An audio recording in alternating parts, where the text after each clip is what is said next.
আসসালামু আলাইকুম, আশা করি সবাই ভালো আছেন। তো আমাদের প্রথম যে ক্লাসটি ছিল ইংলিশ হবে ডাল ভাত পর্বর প্রথম যে পর্বের কথা বলছিলাম, তো আজকে সেইটার ধারাবাহিকতায় পর্ব 2 সেই জায়গা থেকে আমরা আলোচনা করব। যারা প্রথম পর্ব দেখেন নাই, অনুরোধ থাকবে প্রথমটা দেখে আসেন। আমার চ্যানেলে ঢুকলেই যে ইংলিশ হবে ডাল ভাত একটা প্লেলিস্ট আছে, ওখানে ঢুকলেই পেয়ে যাবেন, তাহলে আলোচনাটা সুবিধা হবে।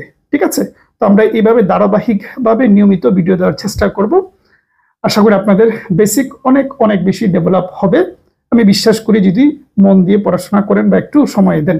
ইংরেজি কঠিন কিছু নয়, কারণ আমরা সারা জীবন ভুল পদ্ধতিতে ইংরেজি শিখেছি, সেই জন্য ইংলিশ আমাদের কাছে ক্লিয়ার নয়। প্রচুর একটা ভুলের মধ্যে আমরা চলাফেরা করছি, সেটা আস্তে আস্তে ক্লিয়ার হয়ে যাবে। আমাদের যে খাদ্যের যে ভর্তি চলতেছে, এটা আগামী 2-1 দিন হয়তো আছে। যারা খাদ্যের ব্যাচের ভর্তি হতে চান সব সাবজেক্টে, নট ইংলিশ, তো ভর্তি হয়ে যাবেন 2 দিন, আর হয়তো আমরা ভর্তি নেব। ঠিক আছে, যারা খাদ্যের বই পাচ্ছেন না তারা কিন্তু এই সুযোগ মিস করলে দেখবেন এখানেও ভর্তি হতে পারবেন না। যারা বই পাচ্ছেন না তারা নিশ্চয়ই জানেন। আচ্ছা, যাই হোক, ইংলিশ হবে ডাল ভাত পর্ব 2। আপনারা খাতার উপরে লিখবেন স্ট্রাকচার, সাবজেক্ট, ভার্ব, অবজেক্ট। আচ্ছা, ঠিক আছে। আমরা গত পর্বে দেখছিলাম যে কিভাবে ভোকাবুলারি এবং কনজুগেশন অফ ভার্ব আমাদের লাইফে, চাকরির পরীক্ষা বলেন, অ্যাডমিশনে বলেন, কিভাবে আমাদেরকে ডিস্টার্ব করে। তো সেইটারই ধারাবাহিকতা পাবেন আজকের আলোচনায়। খেয়াল করুন, লেখা আছে একটি সেন্টেন্সের মূল প্রাণ হচ্ছে ভার্ব। একটি সেন্টেন্সের মূল যে নির্যাস, গুরুত্বপূর্ণ বিষয় হচ্ছে ভার্ব। ঠিক আছে, আচ্ছা, তাই প্রথমে নজর দিতে হবে যে কোনো সেন্টেন্সে আপনার প্রথম নজর দিতে হবে ভার্বের দিকে। বিশেষত আপনারা যারা চাকরির পরীক্ষার্থী, মানে এই বিষয়ে যে কি পরিমাণ প্রশ্ন আসে এটা বলে আমি শেষ করতে পারবো না। সুতরাং প্রথমে নজর দিতে হবে ভার্বের দিকে। দিলে কি হবে, প্রথমে আমরা জানবো, বুঝতে পারবো এটা কোন টেন্সে পড়েছে। এই ভার্বটা যখন আপনি প্রথমে নজর দিবেন তখনই বুঝতে পারবেন এটা কোন টেন্সে পড়ছে। অ্যাসার্টিভ সেন্টেন্স নাকি ইন্টারগেটিভ নাকি ইম্পারেটিভ নাকি এক্সক্লেমেটরি সেন্টেন্স, কোন সেন্টেন্সে পড়ছে আপনি প্রথমে ভার্বটা দেখলেই বুঝতে পারবেন। এখন হয়তো আপনি বলতে পারেন যে ভাই আমি তো সেন্টেন্স এত ক্লিয়ার আমার নয়। আচ্ছা, এটা যেহেতু আমরা বেসিক, আমি প্রথম ক্লাসেই বলছি একদম বেসিক থেকে আমরা শুরু করছি, যাদের বেসিক খুবই জঘন্য তাদের জন্যই। আচ্ছা, সেন্টেন্স আশা করি অনেকেই জানেন, না জানলেও আমরা সেন্টেন্স আলোচনা করব। আমাদের পদ্ধতিটা একটু ভিন্ন, আমি প্রথম দিনই ক্লিয়ার করেছি। আপনারা অনেকেই টেন্স দিয়ে শুরু করেছেন কিংবা পার্টস অফ স্পিচ দিয়ে শুরু করেছেন, আমরা শুরু করেছি একটু ভিন্নভাবে। প্রথম পর্ব যারা দেখেছেন তারা জানেন। তো আমরা যখন যেইটার প্রয়োজন হবে আমরা তখন ওইটার কাছে যাব, তার আগ পর্যন্ত ওইটা আমার দরকার নেই, আমি ওইটাতে যাবই না। এটাই আমাদের বড় ভুল, যে আমরা কখনোই রিলেট করতে পারি না কোনটার সাথে কোনটা দরকার। সুতরাং সেন্টেন্সের আলোচনা আপনি জানেন বা না জানেন অসুবিধা নেই, সেন্টেন্স আমরা পরে আলোচনা করব ডিটেলে, আপনার যদি সমস্যা থেকেও থাকে। কিন্তু এই মুহূর্তে সেন্টেন্স আমাদের আলোচ্য বিষয় নয়। কিন্তু যেটা বললাম যে আপনার যদি কিছু জানা থাকে সেন্টেন্স সম্পর্কে, তাহলে ভার্বটির দিকে তাকালেই আপনি বুঝতে পারবেন এটা কোন সেন্টেন্সে পড়েছে। তারপরে যেটা বুঝতে পারবেন এটা কোন বয়েজে আছে। তারপর টেন্স জানতে পারবেন, টেন্সে কোন টেন্সে পড়েছে। তারপর নিরেশন ধরতে পারবেন, মানে ভার্বটার দিকে নজর দিলে সবকিছু একটার পর একটা ফটাফট আপনি ধরে ফেলতে পারবেন। এবং যত ক্লিয়ার, বেসিকটা যত ক্লিয়ার হবে তত দ্রুত ধরতে পারবেন। তাহলে আমাদের প্রথম নজর দিতে হবে ভার্বের দিকে। যেমন একটু খেয়াল করুন, which one is sentence, A go home, going home. এখানে দুটো অপশন আছে, এই দুটো অপশনের মধ্যে আপনার কাছে কোনটা সেন্টেন্স মনে হচ্ছে? মানে এই টাইপের কি পরিমাণ প্রশ্ন যে পরীক্ষাগুলোতে আসে, এটা যারা নিয়মিত পরীক্ষা দেন তারা রিলেট করতে পারবেন। আপনাকে কিভাবে বিভ্রান্ত করে, মানে এদের কাজই তো আপনাকে কনফিউশনে ফেলানো। তাহলে এখানে বলুন তো কোনটা সেন্টেন্স হবে?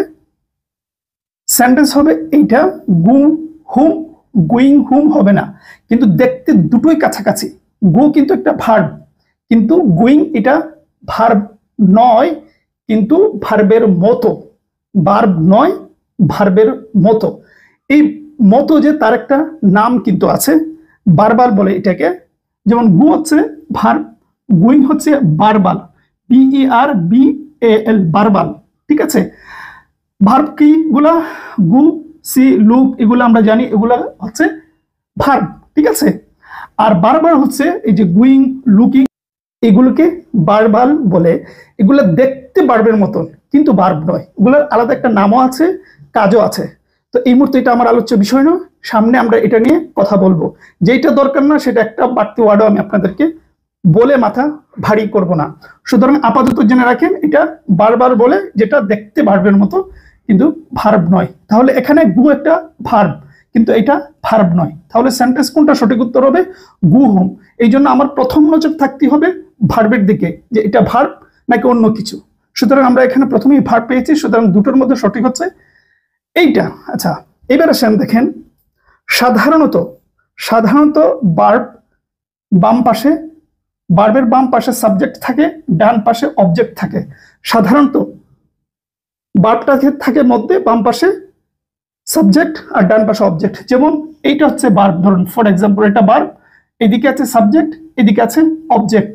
আচ্ছা, চাকরির পরীক্ষায় আমার এক্সপিরিয়েন্স থেকে বলতেছি কি পরিমাণ প্রশ্ন যে এই অবজেক্ট থেকে আসে এবং কি পরিমাণ ভুল যে আমরা করি অবজেক্ট রিলেটেড প্রশ্ন, সেটা সামনের ক্লাসগুলোতে আপনারা টের পাবেন এবং চাকরির পরীক্ষাতে আপনারা এটা রিলেট করতে পারবেন। হ্যাঁ, যে এইভাবে তো আমি ভুল করেছি, ওই পরীক্ষাতে করেছি, ওইটাতে আসছে, কিন্তু আপনি মনে করছেন যে সঠিক হয়েছে। এটা আমরা সামনে ইনশাল্লাহ দেখতে পারবো। আচ্ছা, তাহলে অবজেক্ট, এখন অবজেক্ট যে হবে, এবার দেখেন অবজেক্ট যে হবে তার কিছু শর্ত রয়েছে।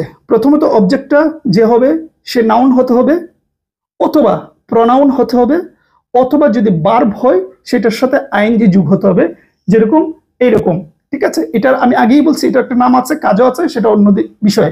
কিন্তু আপাতত মনে রাখেন যে যে অবজেক্ট হবে সেই অবজেক্টে হয় সে নাউন হবে, না হোক প্রনাউন হবে, না হোক যদি ভার্ব থাকে তাহলে ওইরকম শুধু ভার্ব থাকবে না, ওইরকম শুধু ভার্ব থাকবে না, তার সাথে আইএনজি যোগ হবে, তাহলে এটা একটা অবজেক্ট হবে। মানে ভার্ব কখনো অবজেক্ট হয় না, এটা মাথায় বসিয়ে রাখেন, নোট করে রাখেন সারা জীবনের জন্য। ভার্ব কখনোই অবজেক্ট হবে না, ভার্ব সবসময় এই যে বললাম ওগুলো হবে। আচ্ছা, অবজেক্ট বলতে কি আপনারা হয়তো জানেন, অবজেক্ট মানে হচ্ছে কর্ম। ঠিক আছে, অবজেক্ট নিয়ে আমি আগামী ক্লাসে, আজকে শুধু স্বাভাবিক একটু আলোচনা করলাম, অবজেক্ট নিয়ে আগামী ক্লাসে তুলোধন আমরা করব। অবজেক্ট নিয়ে যত ধরনের প্রশ্ন আসে, যত ধরনের আপনার কনফিউশন আছে, যত ধরনের দুর্বলতা আছে, আমি নিশ্চিত গ্যারান্টি দিয়ে বলতে পারি আমরা অবজেক্টের ডিটেইল ক্লাসটা যখন করব কোনো প্রবলেম আর হবে না। সামনে অবজেক্ট থেকে যত ক্লাস মানে যত প্রশ্ন আসবে ইনশাল্লাহ পারবেন বলে আমি বিশ্বাস করি।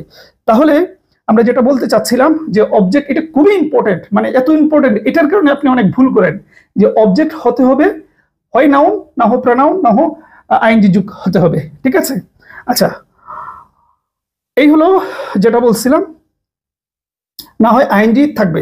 আচ্ছা, এবার দেখুন আমরা একটু উদাহরণ দেখি কিভাবে আমরা ভুল করি এবং ধরা খেয়ে যাই। উদাহরণ দেখেন, হি রানস ফাস্ট। ঠিক আছে, ফাস্ট। আচ্ছা, হি ইজ হ্যাপি। আচ্ছা, আমি যদি আপনাকে এখন প্রশ্ন করি যে এইখানে কোনটা অবজেক্ট, ফার্স্ট কি অবজেক্ট হবে? পুরো সেন্টেন্সটির মাঝে এই যে ফার্স্ট এটা অবজেক্ট হবে, হ্যাপি এটা অবজেক্ট হবে? আমি নিশ্চিত প্রায় 80% মানুষ আপনারা যারা আছেন, সবার কথা বলতেছি না, সবার বেসিক তো একরকম নয়, 80% মানুষ বলবেন ফার্স্ট অবজেক্ট, কারণ প্রথমে আছে সাবজেক্ট, রান একটা হচ্ছে ভার্ব। ঠিক আছে, তারপর ফার্স্ট, কারণ এই ভার্বের পরেই কিন্তু অবজেক্ট থাকে আমাদের স্ট্রাকচার অনুসারেও। এই যে সাবজেক্ট ভার্ব অবজেক্ট, এই স্ট্রাকচার অনুসারে আমাদের এটা পড়ে যাচ্ছে। ঠিক আছে, ভার্বের পরেই কিন্তু অবজেক্ট হয়ে যায়। মানে এই ভুল পদ্ধতিতে আমরা আজন্ম পড়ে আসছি, মানে এটার জন্য আমাদের আজকের এই দুর্দশা। কিন্তু এটা ভুল, কেন ভুল আমি সেটাও বলবো। তারপর তো সেম, এই যে সাবজেক্ট, তারপর ইজ কিন্তু একটা ভার্ব, এটা কি ভার্ব বলে? এটাকে লিঙ্কিং ভার্ব বলে। যাই হোক, কিন্তু এটা একটা ভার্ব। এবার দেখেন হ্যাপি, সূত্র মতে হ্যাপি হওয়ার কথা ছিল অবজেক্ট, কিন্তু এটাও ভুল, এটাও অবজেক্ট হবে না। কেন হবে না আমি বলি। ফার্স্ট হচ্ছে একটা ভার্ব, বুঝছেন? ফার্স্ট অর্থ হচ্ছে দ্রুত, আমরা জানি। আমাদের সূত্রটা কি ছিল অবজেক্টের, যে যে অবজেক্ট হবে সে নাউন হবে, অথবা প্রনাউন হবে, অথবা যদি ভার্ব হয় তাহলে আইএনজি যোগ হবে। যেমন ধরুন ফার্স্টের সাথে যদি আইএনজি যোগ হয়ে যেত তাহলে কিন্তু আবার ঠিক ছিল। সুতরাং এটা কখনোই হবে না। চাকরির পরীক্ষা ঠিক সেম আমি যেভাবে বলছি ওইভাবে আপনার পরীক্ষার প্রশ্নে আসে, কিন্তু এটা অবজেক্ট হবে না। আপনি আপনার সূত্র মতো পড়লে কিন্তু ভুলের মধ্যে পড়ে যাবে। আচ্ছা সরি, ফার্স্ট মানে ভার্ব নয়, এটা একটা অ্যাডভার্ব। অ্যাডভার্ব কিন্তু যাই হোক, কিন্তু এটা কি হচ্ছে, আপনার অবজেক্ট হচ্ছে না, এই সূত্রই পড়ছে না। তারপরে আসুন হ্যাপি। হ্যাপি হলো একটা অ্যাডজেক্টিভ, এটা একটা অ্যাডজেক্টিভ, কিন্তু নাউন বা প্রোনাউন কোনোটাই না। তাহলে আমরা যে সূত্র আছে এই সূত্র মতো এগুলা পড়ছে না। আমি আবার বলতেছি, ভুলে হয়তো বিয়ে কেলে বলছিলাম ভার্ব, মানে এটা অ্যাডভার্ব, ফার্স্ট হচ্ছে অ্যাডভার্ব আর হচ্ছে হ্যাপি হচ্ছে অ্যাডজেক্টিভ। সুতরাং এটা মাথায় রাখবেন। আজকের এই আলোচনার প্রধান দুটো বিষয় হচ্ছে যে অবজেক্ট যে হবে সে হয় হতে হবে নাউন অথবা প্রোনাউন অথবা আইএনজি যুগ হতে হবে, এর বাইরে সে অবজেক্ট হতে পারবে না। এই একটা সূত্র জানলে অনেক প্রশ্ন উত্তর আপনি নিজ থেকেই করতে পারবেন। আগামী ক্লাসে, যেহেতু এত গরমে ফ্যান টেন ছাড়া যাচ্ছে না, গেমে যাচ্ছে, আগামী ক্লাসে আমরা ডিটেলে ইনশাল্লাহ অবজেক্টকে ক্লিয়ার করে ফেলবো তৃতীয় পর্বেতে। এইভাবে একটু একটু করে যদি পড়ি আমরা, দেখবেন এই আগামী 15-20 দিন 25 দিন 1 মাস পর দেখবেন আপনি অনেক কিছু জেনে গিয়েছে, বেসিক অনেকটাই ক্লিয়ার হয়ে গিয়েছে। আর আপনাদেরকে বলছিলাম যে ভোকাবুলারি, অনেক বেশি ভোকাবুলারি আমাদের দরকার নেই, আমাদের 200 ভোকাবুলারি হলেই আপনি চলতে পারবেন। ওগুলো আমি আগামীতে দিব। মানুষ 200 ভোকাবুলারি দিয়ে আপনি চলতে পারবেন, ফিরতে পারবেন, দৈনন্দিন কথা বলতে পারবেন। আপনি যাদেরকে দেখেন যে অনেক পণ্ডিত ইংরেজিতে, তারা দেখবেন, আমার ধারণা, আমার অভিজ্ঞতা বলে 3 থেকে 400, একের খুব বেশি হলে 500-র উপরে কোনো ভোকাবুলারি তারা জানে না, এর ভিতরে তাদের জীবন চালিয়ে যাচ্ছে। সুতরাং আপনি 200 ভোকাবুলারি জানলে চলার মতন হবে। তারপর আস্তে আস্তে ইনশাল্লাহ একটু বাড়াবেন ভোকাবুলারি, কিন্তু সর্বোচ্চ হলে 400-500-এর ভিতরে মানুষের জীবন শেষ করে ফেলে। তাহলে এই হলো বিষয়। এইগুলোতে কি গুরুত্বপূর্ণ, যে আপনাদেরকে আমি গত ক্লাসে বলছিলাম যে ডেরিভেটিভস কিগুলো, এগুলো আমি গত ক্লাসে বলছিলাম যে ডেরিভেটিভস আপনার জীবনে, চাকরি পরীক্ষা আপনাকে কিভাবে ডিস্টার্ব করবে, কিভাবে যন্ত্রণা দেবে, কিভাবে কনফিউশনে ফেলবে, আপনি চিন্তাও করতে পারবেন না। এই ছোট ছোট বিষয় দিয়ে আপনাকে বিভ্রান্ত করবে। সুতরাং এই বেসিক থেকে একদম ক্লিয়ার আমরা হয়ে যাব, যেন আমাদেরকে বিভ্রান্ত করতে না পারে। আজকে এই পর্যন্ত। ভালো থাকবেন, সুস্থ থাকবেন, আর ভালো লাগলে চ্যানেলটি সাবস্ক্রাইব করে যাবেন।